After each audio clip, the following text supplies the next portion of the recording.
ನೀವು ಈ ಥರದ ಯೋಜನೆ ನೀವು ಅನೌನ್ಸ್ ಮಾಡ್ತಿದ್ದಂಗೆ, ಡೆಲ್ಲಿಲಿ ಒಂದಷ್ಟು ಯೋಜನೆ ಅನೌನ್ಸ್ ಮಾಡ್ತಿದ್ದಂಗೆ, ಈ ದೇಶದಲ್ಲಿ ಕರ್ನಾಟಕದಲ್ಲಿ ಮತ್ತು ದೆಹಲಿಯಲ್ಲಿ ವಿಪರೀತ ಕ್ಯಾಲ್ಕುಲೇಟರ್ಗಳು ಸೇಲ್ ಆಗಿ ಶುರು ಆಗ್ಬಿಡ್ತು ಸರ್.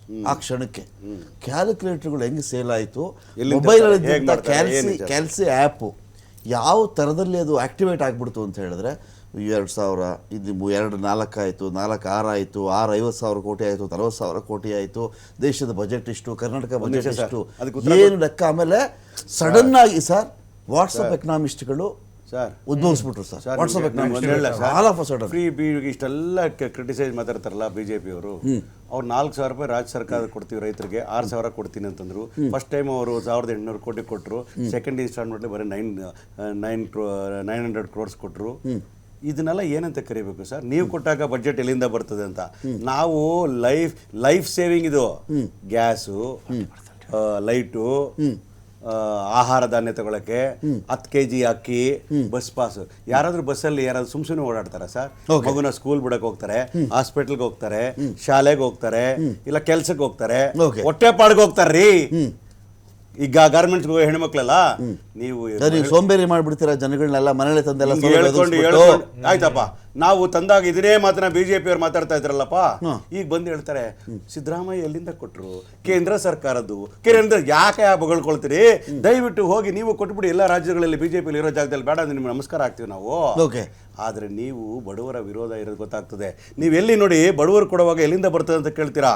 ನೀವು ಬಂಡವಾಳಶಾಹಿಗಳಿಗೆ ಎಷ್ಟು ಲಕ್ಷ ಕೋಟಿ ರೂಪಾಯಿಗಳನ್ನು ಮನ್ನಾ ಮಾಡಿದ್ದೀರಿ. ಲಕ್ಷ ಕೋಟಿ ಅದನ್ನ ನಾವು ತಗೊಬಂದ್ರೆ ಸಾಕ್ರಿ, ಬಡವರು ಒಂದೊತ್ತು ಊಟ ತಿಂತಾರ್ರಿ. ಎಲ್ಲಿಂದ ತರ್ತಾರೆ ಅದಕ್ಕೆ ಗೊತ್ತಾಗಲ್ಲೇನೋ. 40% ಸೋಂಬೇರಿ ಮಾಡ್ತೀರಾ ಕೂಲಿಗಳಿಗೆ. 40% ಸೋರಿಕೆ ಆಗ್ತದಲ್ಲ, ಅದನ್ನ ತಡೆಗಟ್ಟಿದ್ರೆ 10 kg ಅಕ್ಕಿ ಕೊಡ್ಬೋದ್ರಿ, ಲೈಟ್ ಕರೆಂಟ್ ಬಿಲ್ ಕೊಡ್ಬೋದ್ರಿ. ಅದ್ರ ಜೊತೆಗೆ ಹೇಳ್ತೀನಿ ಕೇಳಿ, ಹಳೆ ಕಲ್ಲು ಹೊಸ ಬಿಲ್ಲು ಬಿಜೆಪಿದು ಕತೆ, ಅದೆಲ್ಲ ಸರಿ ತಂದು ಆಡಳಿತವನ್ನ ಸರಿ ನಡೆಸಿದ್ರೆ ಖಂಡಿತವಾಗ್ಲೂ ಇದಕ್ಕಿಂತ ಉತ್ತಮವಾದ ಕಾರ್ಯಕ್ರಮ ಕೊಡ್ತೀವಿ. ನಮ್ದೆಲ್ಲ ಹಾಕಿದ್ರು ಟೋಟಲಿ 50,000 ಕೋಟಿಗೆ ಬರೋದಿಲ್ಲ. ಮುಗಿಸ್ಬಿಡ್ತೀನಿ. ಹಾಗಾಗಿ ನಾನು ಹೇಳ್ತಾ ಇದ್ದೀನಿ, 140 ಸೀಟ್ ತೋರಿಸಿದಾರಲ್ಲ, ಖಂಡಿತವಾಗ್ಲೂ ಕೂಡ ಜನಗಳ ಪರ್ಸೆಪ್ಷನ್ ಏನಿದೆ ಅಂದ್ರೆ ಬಿಜೆಪಿ ಮನೆಗೆ ಹೋಗ್ಬೇಕು ಅಂತಕ್ಕಂಥ ಪರ್ಸೆಪ್ಷನ್ ಇದೆ, ಕಾಂಗ್ರೆಸ್ ಬರ್ಬೇಕು ಅನ್ನೋ ಪರ್ಸೆಪ್ಷನ್ ಜೊತೆಗಿರ್ತಕ್ಕಂಥ ಪ್ರದೀಪ್ ಅವರು ಕೂಡ ಅದು ಅಕ್ಸೆಪ್ಟ್ ಮಾಡ್ಕೊಳ್ತಾರೆ, ನಂಬಿಕೆ ನನಗಿದೆ. ಕೇಜ್ರಿವಾಲ್ ಅವ್ರದ್ದು ಇಂಟರ್ವ್ಯೂ ನೋಡ್ತಾ ಇದ್ದೆ ನಾನು. ಅವರು ಒಂದು ಬ್ರಿಡ್ಜ್ ಬಗ್ಗೆ ಎಕ್ಸ್ಪ್ಲೈನ್ ಮಾಡ್ತಾ ಇದ್ರು. ಇದೇ ಥರ ಒಬ್ಬ ಜರ್ನಲಿಸ್ಟ್ ಅವ್ರನ್ನ ಕ್ವಶನ್ ಕೇಳ್ತಾ ಇರ್ತಾರೆ, ನೀವು ಹೆಂಗೆ ಅದನ್ನು ಫ್ರೀ ಕೊಟ್ರಿ, ಮಹಿಳೆಯರಿಗೆ ಹೆಂಗೆ ನೀವು ಬಸ್ಸಲ್ಲೆಲ್ಲ ಫ್ರೀ ಹೋಗೋ ಥರ ಮಾಡಿದ್ರಿ, ಏನು ಮ್ಯಾಜಿಕ್ ಮಾಡಿಬಿಟ್ರಿ ನೀವು ಹೇಳಿ ಅಂತ. ಬೇಸಿಗೆ ನಾನು ಲೆಕ್ಕಾಚಾರದ ವಿಭಾಗದಿಂದ ನಾನು ಲೆಕ್ಕಾಚಾರ ಮಾಡ್ಕೊಂಡು ಬಂದಂಥವನು. ನಂಗೆ ಸ್ವಲ್ಪ ಅರಿವಿದೆ ಇದ್ರ ಬಗ್ಗೆ. ಯಾವುದೋ ಬ್ರಿಡ್ಜ್ ಬಗ್ಗೆ ನಾನು ಎಕ್ಸಾಕ್ಟ್ ನಂಬರ್ ನಿಮ್ಗೆ ಹೇಳದೇ ಇರಬಹುದು, ಒಂದು 200 ಕೋಟಿನೋ 250 ಕೋಟಿನೋ ಆಗ್ತಾಯಿತ್ತು. ನಾನು ಕರೆಕ್ಟ್ ಮಾಡಲಿ ಬೇಕಿದ್ರೆ, ನನಗೆ ಹೆಂಗಾದ್ರೂ ಕರೆಕ್ಟ್ ಮಾಡಲಿ. ನನ್ನ 200 ಕೋಟಿನೋ 250 ಕೋಟಿನೋ ಒಂದು ಬ್ರಿಡ್ಜ್ಗೆ ಒಂದು ಎಸ್ಟಿಮೇಟ್ ಬಜೆಟ್ ಮಾಡಿದ್ವಿ ನಾವು. ಆ ಬಜೆಟ್ನ ಲೆಕ್ಕಾಚಾರ ಎಲ್ಲ ಹಾಕಿ ಸ್ವಲ್ಪ ಅದನ್ನು ಕಾಮಗಾರಿನೂ ಬೇಗ ಮಾಡಿ, ತೀವ್ರ ಗತಿಯಲ್ಲಿ ಅದನ್ನು ಮಾಡಿಸಿ 150 ಕೋಟಿಗೋ 125 ಕೋಟಿಗೋ ಮುಗಿಸ್ಬಿಟ್ಟೆ. ಇನ್ನು ಉಳಿದಿರೋ 100 ಕೋಟಿ ಯೋಜನೆಯಲ್ಲಿ ಮಹಿಳೆಯರು ಬಸ್ಸಲ್ಲಿ ಫ್ರೀ ಹೋಗಿ ಅಂತ ನಾನು ಅನೌನ್ಸ್ ಮಾಡಿದೆ. ನಾನು ಉಳಿದಿರೋ 100 ಕೋಟಿ ಅಂತ ಕೆಲಸ ಮಾಡಿದೆ. ಸೊ ಯಾರಿಗೇನು ಲಾಸ್ ಆಗಲಿಲ್ಲ. ಈ ದೇಶದಲ್ಲಿ ಒಬ್ಬ ಶಾಸಕನಿಗೆ ಫ್ರೀ ನೀರು ಬರುತ್ತೆ, ಅವನು ಫ್ರೀ ಎಲೆಕ್ಟ್ರಿಸಿಟಿ, ಅವನು ಫ್ರೀ ಮನೆ ಬಾಡಿಗೆ, ಅವನು ಆಸ್ಪತ್ರೆಗೆ ಹೋದರೆ ಅವನಿಗೆ ಅನುಕೂಲ, ಫಾರಿನ್ ಅಡ್ಮಿಟ್ ಆದರೂ ಅವನು ಎಲ್ಲ ಫ್ರೀ ಆಗುತ್ತೆ. ಇದನ್ನು ನಾನು ಜನಕ್ಕೆ ಕೊಟ್ಟರೆ ತಪ್ಪೇನು? ಈ ದೇಶದಲ್ಲಿ ಏನೂ ಕಮ್ಮಿ ಇಲ್ಲ, ನಿಯತ್ತಿನ ಕಡಿಮೆ ಮಾತ್ರ ಇರೋದು ಈ ದೇಶದಲ್ಲಿ ಅಂತ ಇದೇ ಅರವಿಂದ್ ಕೇಜ್ರಿವಾಲ್ ಅವರು ಮಾತಾಡಿದರು. ಇಲ್ಲಿ ಒಂದು ಈ ದಿನ.comನ ಸರ್ವೆ ನಾವು ಇಲ್ಲಿವರೆಗೂ ಮಾತಾಡಿರೋದು. ಇದಕ್ಕೆ ಇತ್ತೀಚಿನ ಸರ್ವೆಗಳು ಯಾವ್ದು ಬಂದಿದೆ ಅಂತ ಒಂದು ಕಡೆ ಕ್ವಿಕ್ಕಾಗಿ ಒಂದು ಗ್ಲಾನ್ಸ್ ಮಾಡ್ಬೋಣ, ಅದ್ರ ಬಗ್ಗೆ ಕಣ್ಣಾಡಿಸ್ಬೋಣ ಆ ಕಡೆಗೆ.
ಈ ಸಮೀಕ್ಷೆಗಳ ಲೆಕ್ಕ ಹೋದಾಗ ಯಾರು ಮೆಜಾರಿಟಿ ಬಂದುಬಿಡ್ತಾರೆ, ಯಾರು 113 ಬಂದುಬಿಡ್ತಾರೆ ಅಂತ ಹೇಳದೇ ಇದ್ದರೂ ಕೂಡ ಕಾಂಗ್ರೆಸ್ಸು ಸಿಂಪಲ್ ಮೆಜಾರಿಟಿಲಿ ಅಧಿಕಾರ ಮಾಡಬೇಕು.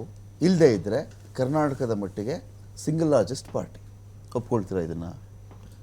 ಒಂದು ಮಾತ್ರ ಗ್ಯಾರಂಟಿ ಇದೆ, ಅಗೇನ್ ನಾನು ರಿಪೀಟ್ ಮಾಡಬೇಕಾಗುತ್ತೆ, BJP ವಿರುದ್ಧ ಕ್ಲಿಯರ್ ಅಲ್ಲೇ ಇದೆ.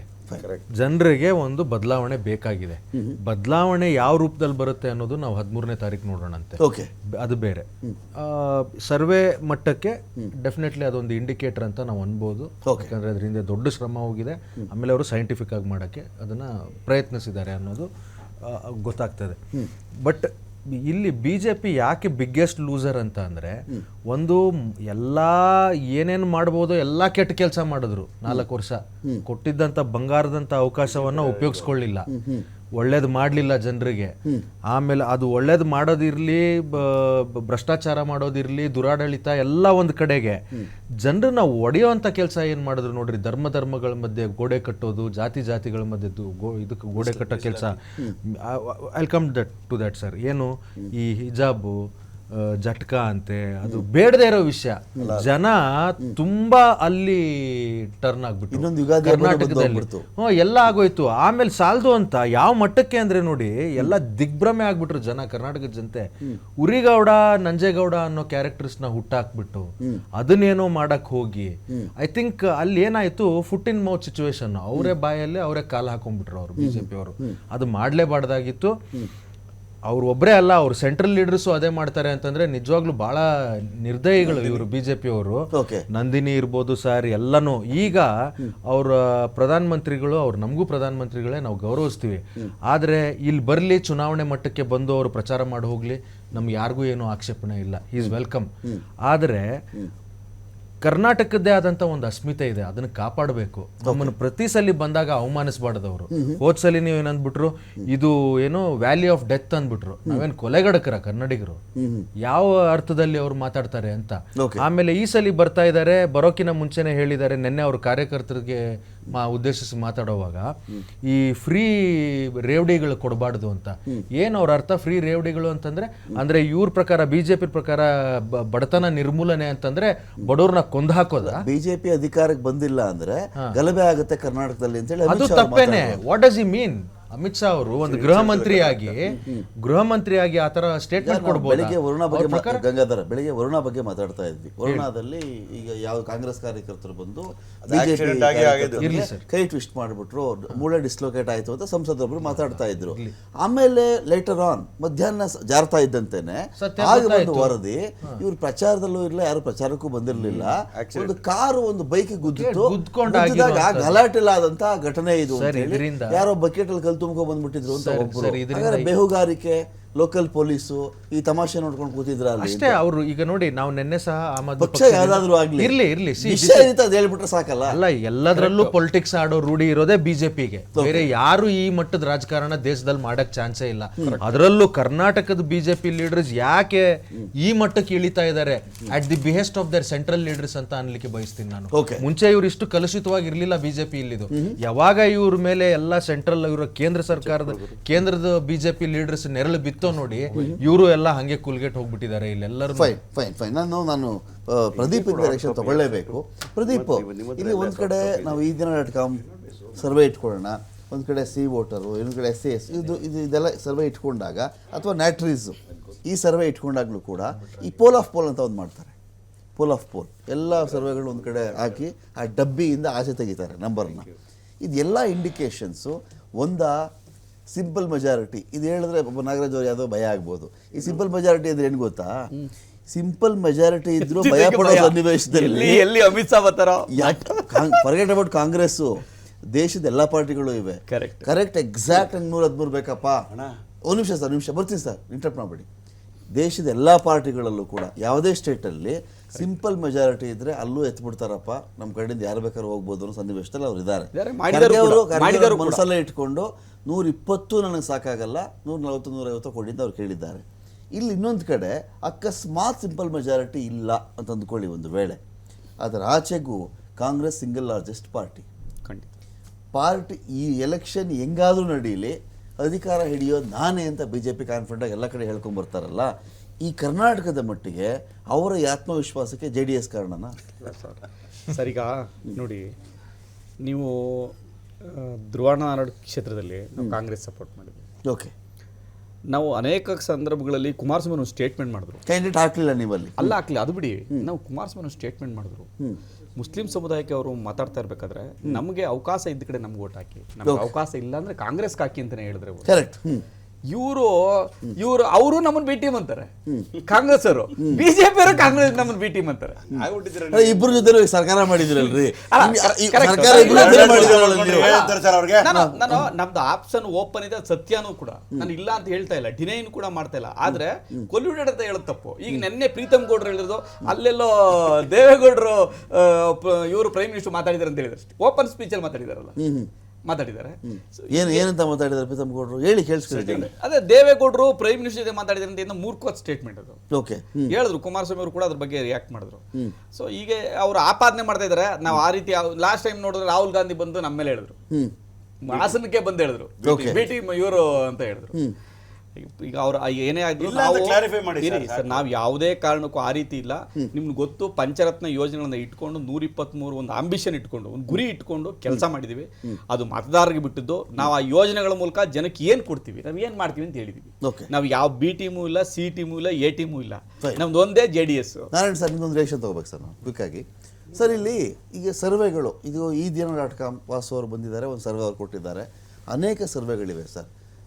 ಎಲ್ಲೂ ಕೂಡ ನಿಮಗೆ ಓವರಾಲ್ ನಾವು ಆವ್ರೇಜ್ ಲೆಕ್ಕ ಹಾಕೋ ಬಂದಾಗ, ಸ್ಟ್ರೈಕ್ ರೇಟೋ ಇನ್ನೊಂದು ಮತ್ತೊಂದು ಸ್ಟ್ರೈಕ್ ರೇಟೋ ತೊಗೊಂಡಾಗ ಕೆಲವು ಕಡೆ 5 ಸೀಟು BJP ಸ್ವಲ್ಪ ಮುಂದೆ ಇರೋ ಥರ ತೋರಿಸಿರಬಹುದು, ಕಾಂಗ್ರೆಸ್ ಒಂದು 5 ಸೀಟು ಹಿಂದೆ ಇರೋ ಥರ ತೋರಿಸಿರಬಹುದು. ಓವರಾಲ್ ಪೋಲ್ ಆಫ್ ಪೋಲ್ಸ್ ಇದನ್ನು ತಗೊಂಡಾಗ ನಿಮಗೆ ಒಂದಾ ಸಿಂಪಲ್ ಮೆಜಾರಿಟಿಲಿ ಕಾಂಗ್ರೆಸ್ ಬರಬೇಕು, ಇಲ್ವಾ ಸಿಂಗಲ್ ಲಾರ್ಜೆಸ್ಟ್ ಪಾರ್ಟಿ ಅವರು. ಸಿಂಗಲ್ ಲಾರ್ಜೆಸ್ಟ್ ಪಾರ್ಟಿ ಅವ್ರು ಸಿಂಗಲ್ ಲಾರ್ಜೆಸ್ಟ್ ಪಾರ್ಟಿ ಆದರೂ ಬೇರೆ ಪಕ್ಷದಿಂದ ಶಾಸಕರನ್ನು ಸೆಳೆಯುವ ಶಕ್ತಿ ಆ ಪಾರ್ಟಿಗೆ ಸದ್ಯಕ್ಕೆ ಇದೆಯಾ? ಅದು ಮಾಡಬಲ್ದ? ಸ್ಟ್ರಾಟಜಿ ವೈಸು, ಅಧಿಕಾರದ ವೈಸು, ಲೀಡರ್ಗಳ ವೈಸು ಆ ಶಕ್ತಿ ಕಾಂಗ್ರೆಸ್ಗೆ ಇದೆಯಾ ಇವತ್ತಿಗೆ? ಇದಕ್ಕೆ ನಾಗರಾಜರು ಉತ್ತರಿಸಿದ್ರೆ ಒಳ್ಳೇದು. ಬಟ್ ನನ್ನ ಉತ್ತರ ಅಂತಂದ್ರೆ 2018ಕ್ಕಿಂತ ಹೆಚ್ಚು ಪ್ರಬಲವಾಗಿದೆ ಕಾಂಗ್ರೆಸ್ ಅಂತ ಅನಿಸುತ್ತೆ ನನಗೆ ಆ ವಿಚಾರದಲ್ಲಿ. ಆ ವಿಚಾರದಲ್ಲಿ ಕೂಡ ಹೌದೌದು. ಒಂದು ಅಂದ್ರೆ ಒಟ್ಟು ಅಲ್ಲಿನ ನಾಯಕತ್ವ ಹೆಸರೆಲ್ಲ ಹೇಳಿಕ್ಕೆ ಹೋಗಲ್ಲ ನಾನು, ಅಲ್ಲಿನ ಒಟ್ಟು ನಾಯಕತ್ವ ಮತ್ತೆ ಅಲ್ಲಿನ ಅರೇಂಜ್ಮೆಂಟ್ ಅಲ್ಲಿ ನೋಡಿದ್ರೆ 2018 ರೀಸನ್ಸ್ ಏನು? What are the reasons? ಅದನ್ನ ನಾನು ಬಹಳ ಸ್ಪಷ್ಟವಾಗಿ ಹೇಳಲಿಕ್ಕೆ ನಂಗೆ ಸ್ವಲ್ಪ ಕಷ್ಟ ಆಗುತ್ತೆ. ಬಟ್ ಅಲ್ಲಿ ಬರ್ತೀನಿ ಒಬ್ಬ ಅನಲಿಸ್ಟ್ ಆಗಿ ಕೇಳ್ತಾ ಇದ್ದಾರೆ. ಹೌದು, ಅಲ್ಲಿನ ನಾಯಕತ್ವ ಸ್ವರೂಪ. ಮತ್ತು ಈಗ ನೋಡಿ, ನೀವು ಕಾಂಗ್ರೆಸ್ನ ವಿಚಾರದಲ್ಲಿ ಮತ್ತೊಂದು ಮಾತು ಹೇಳ್ತೇನೆ ನಾನು 1994 ನಂತರ ಕರ್ನಾಟಕದಲ್ಲಿ ಆದಂಥ ಪ್ರತಿಯೊಂದು ಚುನಾವಣೆಯನ್ನು ಕೂಡ ಬಹಳ ಹತ್ತಿರದಿಂದ ನೋಡಿಕೊಂಡು ಬಂದಿದ್ದೇನೆ. ಕಾಂಗ್ರೆಸ್ ಈ ಮಟ್ಟಿಗೆ ಯಾವತ್ತೂ ಕೂಡ ಒಂದು ತಯಾರಿ ನಡೆಸಿದ್ದು ಅಂತ ಇರಲಿಲ್ಲ. ಅದರ ಉಳಿದ ಈ ಮಟ್ಟಕ್ಕೆ ತಯಾರಿ ಆಗಿ ಒಂದು ಚುನಾವಣೆಯನ್ನು ಬಹಳ ಸಿಸ್ಟಮ್ಯಾಟಿಕ್ ಆಗಿ ಎದುರಿಸಿದಂತೆ ಇರಲಿಲ್ಲ. ಅಂದ್ರೆ ಅದರಲ್ಲಿ ಅದರದೇ ಆದಂಥ ಸಮಸ್ಯೆಗಳಿದ್ದಾವೆ, ಇಲ್ಲ ಅಂತಿಲ್ಲ. ಅದನ್ನು ಅವರು ಪಕ್ಷದವರು ನೋಡಿಕೊಂಡು ಸರಿಪಡಿಸ್ಕೋಬೇಕು. ಆದರೂ ಕೂಡ ಬಿಜೆಪಿಗೆ ಸಮದಂಡಿಯಾಗಿ ಕಾದಾಡುವ ವಿಚಾರಕ್ಕೆ ಬಂದಾಗ ಕಾಂಗ್ರೆಸ್ ಈ ಬಾರಿ ತನ್ನನ್ನು ತಾನು ಬಹಳ ಚೆನ್ನಾಗಿ ನಿರ್ವಹಿಸಿದೆ ಅಂತ ಅನಿಸುತ್ತೆ ನನಗೆ ಇಷ್ಟ ತನಕ. ಅದರ ಮುಂದುವರಿಕೆಯಾಗಿ ಮತ್ತು ಅಲ್ಲಿರತಕ್ಕಂಥ ನಾಯಕತ್ವ ನೋಡಿದಾಗ ನೀವು ಈ ಸಾರಿ ಅವರಿಗೆ ಮತ್ತೊಂದು ಪಕ್ಷದಲ್ಲಿದ್ದಂಥ ಶಾಸಕರನ್ನು ಸೆಳೆಯುವಂತ ರೀತಿಯ ತಯಾರಿ ಮತ್ತು ಅದಕ್ಕೆ ಬೇಕಾದಂಥ ಸಿದ್ಧತೆ ಕೂಡ ಇರ್ಬೋದು ಅಂತ ಅನಿಸುತ್ತೆ ನನಗೆ. ಓಕೆ, ಆ ಕಾರಣದಲ್ಲಿ ನಿಮಗೆ ಸರ್ವೆಗಳು ಚೆಕ್ ಮಾಡ್ಕೊಂಡಾಗ ನೀವು ಜಾಸ್ತಿ ನಂಬರ್ ಕೊಟ್ಟಿರಬಹುದು ಅಥವಾ ಸರ್ವೆಲ್ಲಿ ಏನು ಬಂತು ಅದನ್ನು ನೀವು ರಿಫ್ಲೆಕ್ಟ್ ಮಾಡಿರಬಹುದು. 132 140 ±15 ಕಿತ್ತಾಕಿದ್ರು ಕೂಡ ಕಾಂಗ್ರೆಸ್ ಅಧಿಕಾರ ಮಾಡಲಿಕ್ಕೆ ಅಡ್ಡಿ ಇಲ್ಲ. ±15 ನಾನು ಮೈನಸ್ ಮಾಡಿದ್ರು ಕೂಡ ಇದರಲ್ಲಿ ಅಧಿಕಾರಕ್ಕಂತೂ ಅಡ್ಡಿ ಇಲ್ಲ. ರಿಮೈನಿಂಗ್ ಸರ್ವೆ ಚೆಕ್ ಮಾಡಿದ್ರು ಕೂಡ BJP ಅನ್ನೋ ಕುದುರೆಗಿಂತ ಒಂದು 5 ಅಡಿನೋ 10 ಅಡಿನೋ ಅಂತೂ ಕಾಂಗ್ರೆಸ್ಸು ಮುಂದೆ ಓಡ್ತಿರೋದಂತೂ ಕಾಣ್ತಾ ಇದೆ ಈ ಸರ್ವೆನಲ್ಲಿ. ಇಲ್ಲ ಸಿಂಪಲ್ ಮೆಜಾರಿಟಿ ಆದರೂ ಬರಬೇಕು, ಇಲ್ಲ ಸಿಂಗಲ್ ಲಾರ್ಜೆಸ್ಟ್ ಪಾರ್ಟಿ ಆದರೂ ಬರಬೇಕು. ಒಬ್ಬ ಜರ್ನಲಿಸ್ಟ್ ಆಗಿ ಬಿಟ್ಬಿಡಿ, ಈಗ ಈ ದಿನ.com ಬಿಟ್ಬಿಡಿ, ಈ ದಿನ.com ಬೇಡ. ಈಗ ಬೀಂಗ್ ಎ ಜರ್ನಲಿಸ್ಟು ನಿಮ್ಮ ವ್ಯೂ ಏನು, ನಿಮ್ಮ ಅಬ್ಸರ್ವೇಷನ್ಸ್ ಏನು ಅಂತ? ಇಲ್ಲ, ಇದು ಕರ್ನಾಟಕದಲ್ಲಿ ಭಾಳ ಸ್ಪಷ್ಟವಾಗಿ ಆಡಳಿತ ವಿರೋಧಿ ಅಲೆ ಇದೆ ಈ ಸರ್ವೆಯನ್ನು ಹೊರತುಪಡಿಸಿ ನೋಡೋದಾದ್ರೂ ಕೂಡ. ಆದ್ರೆ ಏನಾಗುತ್ತೆ, ಒಂದು ರೀತಿಯ ಅಭಿಪ್ರಾಯದ ಉತ್ಪಾದನೆ ನಡೀತಾ ಇದೆ. ಈ ಅಭಿಪ್ರಾಯದ ಉತ್ಪಾದನೆ ಏನು ಅಂತಂದ್ರೆ ಮೀಡಿಯಾದು ಕೂಡ. ಇದರಲ್ಲಿ ನೀವು ಜರ್ನಲಿಸ್ಟ್ ಅಂತ ಹೇಳಿದ್ರಿ, ಹಂಗಾಗಿ ಜರ್ನಲಿಸ್ಟ್ ಎಲ್ಲದರ ಬಗ್ಗೆನೂ ಸತ್ಯ ಹೇಳಬೇಕು. ಮೀಡಿಯಾದಲ್ಲೂ ಕೂಡ ಒಂದು ಬಗೆಯ ಒಂದು ಬಗೆಯ ಅಭಿಪ್ರಾಯದ ಉತ್ಪಾದನೆ ತುಂಬಾ ಸ್ಟ್ರಾಂಗ್ ಆಗಿ ಈ ದೇಶದಲ್ಲಿ ನಡೀತಿದೆ. ಅದು ಪ್ರಜಾಪ್ರಭುತ್ವದ ದೃಷ್ಟಿಯಿಂದ ಬಹಳ ಅಪಾಯಕಾರಿ. ಅದು ಇಡೀ ದೇಶಾದ್ಯಂತ ಮೀಡಿಯಾ ಒಂದು ಸೈಡಲ್ಲಿ ನಿಲ್ಲೋದು ಯಾವಾಗಲೂ ಅಪಾಯಕಾರಿ. ಅದು ಇದೀನ.com ಹಾಗಾಗಿನೇ ನಾವು ಜನರಿಗೆ ಸತ್ಯವನ್ನ ತಿಳಿಸಬೇಕು ಅಂತ. ಇದು ಒಪಿನಿಯನ್ ಪೋಲ್ ಏನು ಬೇಸಿಕಲಿ ಜನರ ನಿಜವಾದ ಅಭಿಪ್ರಾಯವನ್ನ ಕ್ರೋಢೀಕರಿಸಿ ಮತ್ತೆ ಅವ್ರಿಗೆ ಕೊಡೋದೇ ಒಪಿನಿಯನ್ ಪೋಲು. ಅದನ್ನೇ ನಾವು ಮಾಡಿದ್ವಿ, ಅತ್ಯಂತ ಪ್ರಾಮಾಣಿಕವಾಗಿ ವೈಜ್ಞಾನಿಕವಾಗಿ ಮಾಡಿದ್ವಿ. ನಮ್ಗೆ ಅದ್ರ ಬಗ್ಗೆ ಕಾನ್ಫಿಡೆನ್ಸ್ ಇದೆ. ಒಂದ್ ವೇಳೆ ಇದರಲ್ಲಿ ಏನಾದ್ರು ಸರಿ ತಪ್ಪು ಆಗೋದಾದ್ರೆ ಆ ಸೈನ್ಸ್ ಅಲ್ಲೇ ಏನೋ ಎಡವಟ್ಟಿದೆ ಅಂತ ನಾವು ಅದನ್ನ ಸೈನ್ಸ್ ಎವಾಲ್ವ್ ಆಗುತ್ತೆ. ಸೊ ಎಲ್ಲಿ ಮಿಸ್ಟೇಕ್ ಆಯ್ತು ಇದ್ರೊಳಗಡೆ ಅನ್ನೋದನ್ನ ನಾವು ಮತ್ತೆ ನೋಡಬೇಕು. ಮತ್ತು ಇದು ಏನು, ಇದು ಆ 3 ವಾರದ ಸರ್ವೆ, ಆಮೇಲೆ ಬದಲಾವಣೆ ಕೂಡ ಆಗ್ಬೋದು. ಬಟ್ ಜನರ ಅಭಿಪ್ರಾಯವನ್ನ ತಪ್ಪಾಗಿ ಬಿಂಬಿಸ್ತಕ್ಕಂಥ ಒಂದು ಕೆಲಸ ಕೂಡ ಈ ದೇಶದೊಳಗೆ ನಡೀತಾ ಇದೆ. ಅದನ್ನ ಮತ್ತು ಅದರಲ್ಲಿ ಮೀಡಿಯಾದು ಬಹಳ ಬಹುತೇಕ, ಎಲ್ಲ ಅಲ್ಲ, ಬಹುತೇಕ ಮೀಡಿಯಾ ಹೌಸ್ದು ಕೂಡ ಪಾಲುದಾರಿಕೆ ಇದೆ. ಇದು ಅದನ್ನ ನಾವು ಎದುರಿಸಬೇಕು ಪ್ರಜಾಪ್ರಭುತ್ವದ ದೃಷ್ಟಿಯಿಂದ. ಇದೀನ.com ಆ ಕೆಲಸವನ್ನ ಸತ್ಯದ ಪಕ್ಷಪಾತಿಯಾಗಿ ಯಾವುದೇ ಒಂದು ಪಕ್ಷದ ಪ್ರಕಾರ ಹೋದ್ರೆ ಕಳೆದ 30 ವರ್ಷಗಳಲ್ಲಿ ಯಾವ ಪಾರ್ಟಿಗೂ ಇಷ್ಟು ನಂಬರ್ ಬಂದಿರಲ್ಲ.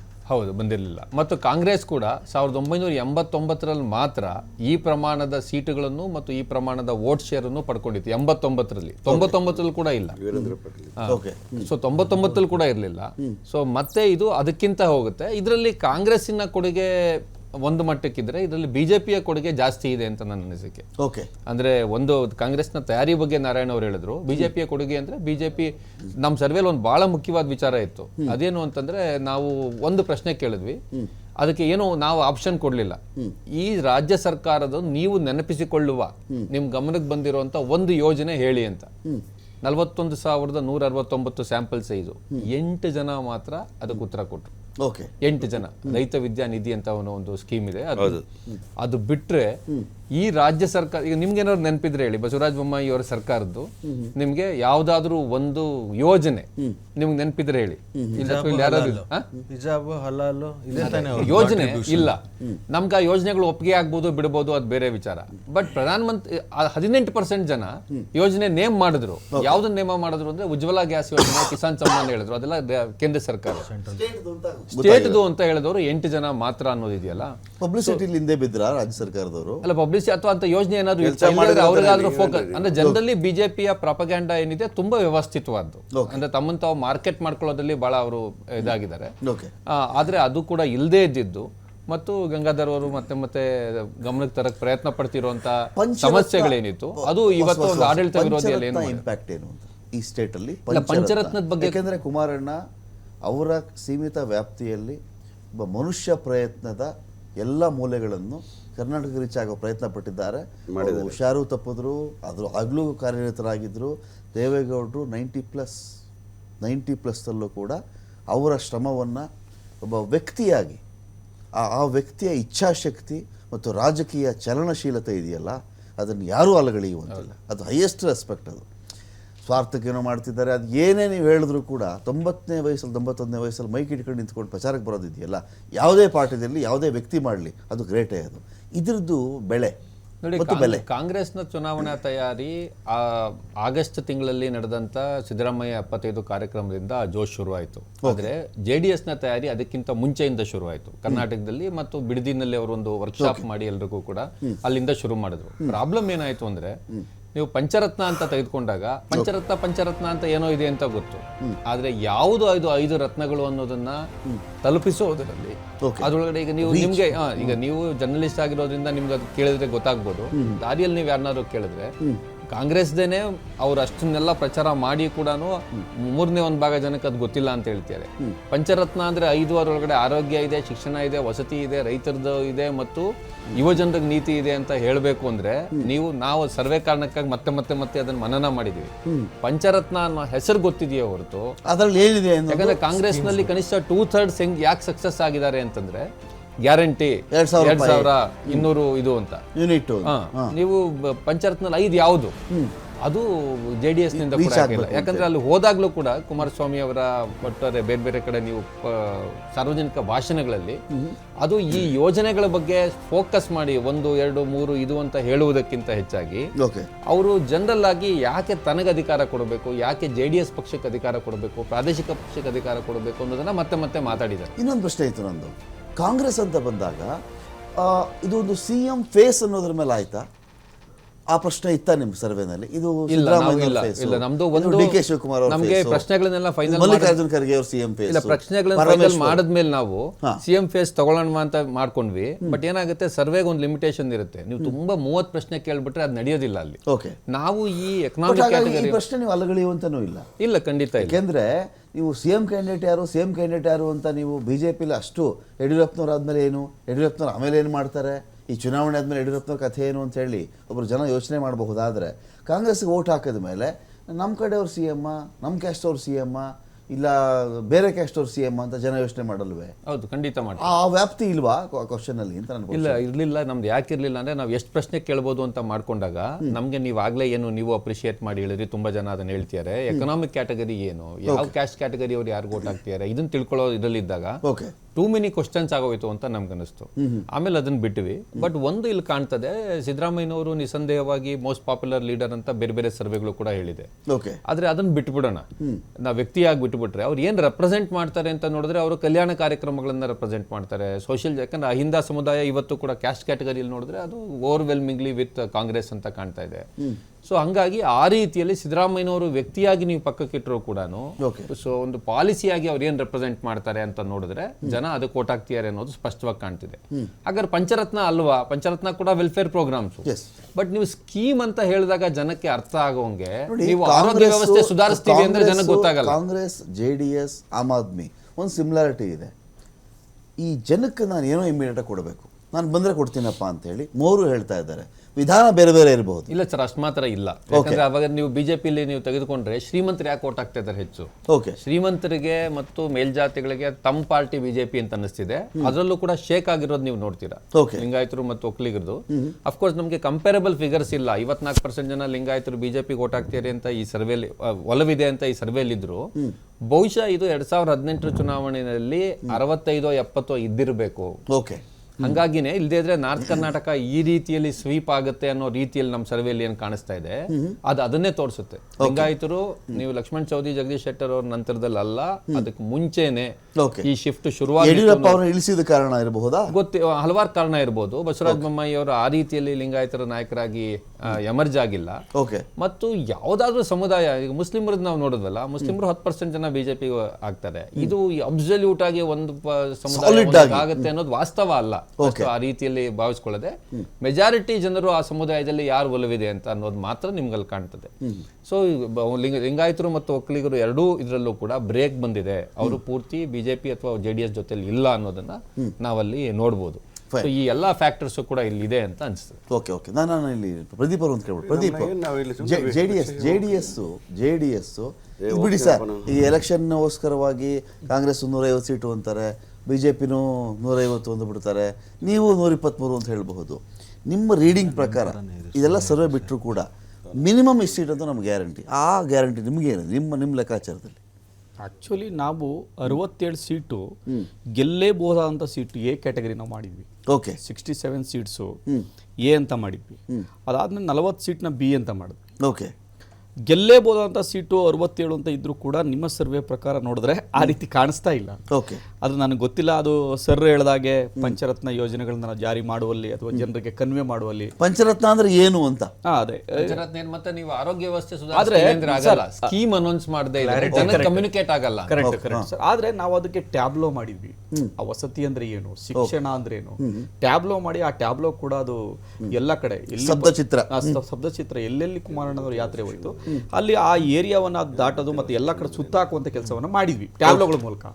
ಸೊ ಅದು ರೀಚ್ ಆಗ್ಬೇಕಾಗಿತ್ತು. ಮತ್ತೆ ಎಲ್ಲ ಕಡೆ ನಾವು ಅದನ್ನ ಪ್ರಸ್ತಾಪ ಮಾಡ್ತಾನೆ ಬಂದಿದ್ವಿ. ಪ್ರತಿ ಸಂದರ್ಭದಲ್ಲಿ, ಪ್ರತಿ ವಿಚಾರದಲ್ಲಿ, ಪ್ರತಿ ವೇದಿಕೆಯಲ್ಲಿ, ಪ್ರತಿ ಸಮಾವೇಶದಲ್ಲಿ ಅದನ್ನ ಹೇಳ್ತಾ ಬಂದಿದ್ವಿ.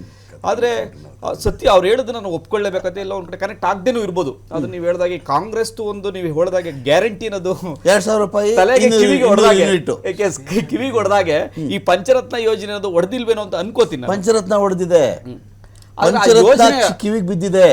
ಪಂಚರತ್ನದ ಒಳಗಡೆ ರತ್ನಗಳು ಯಾವ್ಯಾವಿದು ಅಂತ ಅದು ಡೌಟು ಅಂತ. ಅದು ಆಕ್ಚುಲಿ ತುಂಬಾ ಚೆನ್ನಾಗಿ ಡಿಸೈನ್ ಮಾಡಿದ್ರು. ಅದು ತುಂಬಾ ಚೆನ್ನಾಗಿ ಅದನ್ನ ಕುಮಾರಸ್ವಾಮಿ ಅವರು ಕೂತ್ಕೊಂಡು ಅದ್ರ ಬಗ್ಗೆ ಅದರದೇ ಅದು ಕನಸು ಕಟ್ಕೊಂಡಿದ್ರು. ಕನಸು ಕಟ್ಕೊಂಡು ಈ ಯೋಜನೆಗಳನ್ನ ಮಾಡ್ಲೇಬೇಕು. ಇನ್ನು ಏನು ಆಗಿಲ್ಲ ಪ್ರದೀಪ್, ನಾವು ಅಧಿಕಾರಕ್ಕೆ ಟೈಮ್ ಇದೆ.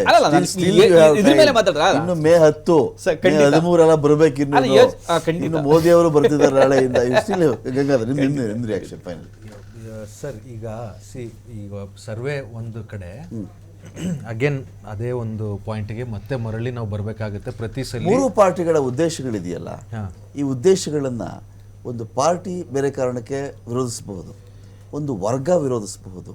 ಆದರೆ ಈ ತೀರಾ ಬಡವರ್ಗ ಕೆಳ ವರ್ಗ ಇದ್ದಾರಲ್ಲ, ನಿಮ್ಮ 3 ಪಾರ್ಟಿಗಳ ಉದ್ದೇಶದ ಬಗ್ಗೆ ಅವ್ರು ದ್ವೇಷ ಅಂತೂ ಮಾಡಲಾರು, ಇಷ್ಟಂತೂ ನಾನು ಹೇಳಬಲ್ಲೆ ಸರ್. ಥ್ಯಾಂಕ್ಸ್ ಅದಕ್ಕೆ. ಬಟ್ ದ್ವೇಷ ಅಂತೂ ಮಾಡಲಾರ ಅವರು. ಯಾಕೆ ಅಂತಂದ್ರೆ ನಾವು ಅವ್ರನ್ನ ಪರದಾಡಿದ್ ನೋಡಿದೀವಿ ನಾವು. ಓಕೆ. ರಾಜಕಾರಣದಲ್ಲಿದ್ದು ಅವ್ರನ್ನ ನಾವು ರೀಚ್ ಆಗದೆ ಇದ್ರೆ ಮತ್ ನಾವು ರಾಜಕಾರಣದಲ್ಲಿ ಇದ್ದು ಉಪಯೋಗನೇ ಇಲ್ಲ. ಮತ್ ಸರ್ಕಾರ ಯಾಕೆ ಬೇಕು ಇಲ್ಲಿ?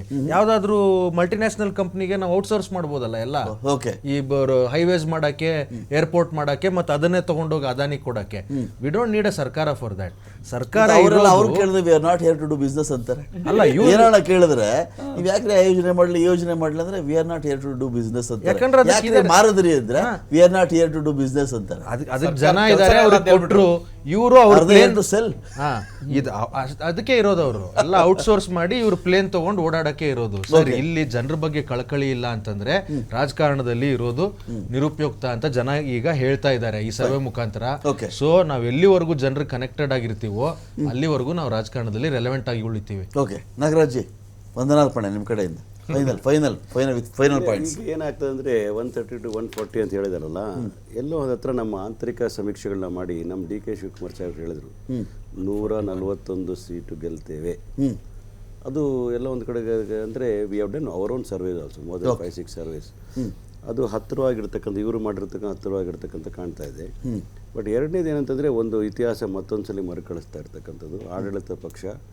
If you don't perform well this problems ಆಗ್ತದೆ ಅಂತ ನೋಡಿ. ನಮ್ಮ ಸಿದ್ದರಾಮಯ್ಯ ಸರ್ಕಾರದಲ್ಲಿ 165 ಪ್ರಾಮಿಸ್ಗಳು ಕೊಟ್ಟು ಎಲ್ಲವನ್ನೂ ಈಡೇರಿಸಿದ್ರು ಕೂಡ ಆ ಟೈಮಲ್ಲಿ ಎಷ್ಟು ಕನ್ಫ್ಯೂಸ್ ಮಾಡಿಬಿಟ್ರು ಬಿ ಜೆ ಪಿಯವರು ಅಂತಂದರೆ, ಎಲ್ಲೋ ಲಿಂಗಾಯತ ಸಮುದಾಯ ಹೊಡೆದ್ಬಿಟ್ರು, ಹಿಂಗೆ ಮಾಡಿಬಿಟ್ರು, ಹಂಗೆ ಮಾಡಿಬಿಟ್ರು, ಮಿಸ್ಲೀಡ್ ಮಾಡಿಬಿಟ್ರು. ಮಿಸ್ಲೀಡ್ ಮಾಡಿ ನಾವು ಯೋಜನೆಗಳೆಲ್ಲ ಫೇಲ್ ಆಗಿಲ್ಲ. ಕರ್ನಾಟಕದಲ್ಲಿ ಬ್ಯಾಕ್ ಟು ಬ್ಯಾಕ್ ಒಂದು ಪಾರ್ಟಿ ಅಧಿಕಾರಕ್ಕೆ ಬಂದ್ರು, ಅದನ್ನೇ ಕಡಿಮೆ. ಅದನ್ನೇ ಹೇಳಿ 85 ಎಲ್ಲ ಪಾರ್ಟಿಗೂ ಸೇರಿಸಿ ಹೇಳ್ತಾ ಇದ್ದೀನಿ ನಾನು. 85 ಇಂದ ಆಗಿರೋದು ಅದನ್ನೇ ಹೇಳ್ತಾ ಇದ್ದೀನಿ. ಕಾರಣಗಳು ಬೇಕಲ್ಲ ಅದಕ್ಕೆ. ನಮಗೆ ಕಾರಣ ಪ್ರೋಗ್ರಾಮ್ಗಳಲ್ಲಿ ಫೇಲ್ ಆಗಿಲ್ಲ ನಾವು. ಓಕೆ. ಇವರು ಪರ್ಸೆಪ್ಷನ್ ಹೆಂಗ್ ಕ್ರಿಯೇಟ್ ಮಾಡಿಸಿದ ನಮ್ಮ ಮೇಲೆ ಅಂತಂದ್ರೆ ಎಲ್ಲ ಬಣ್ಣಗಳನ್ನ ಮಸಿ ನುಂಗ್ತು ಅಂತ.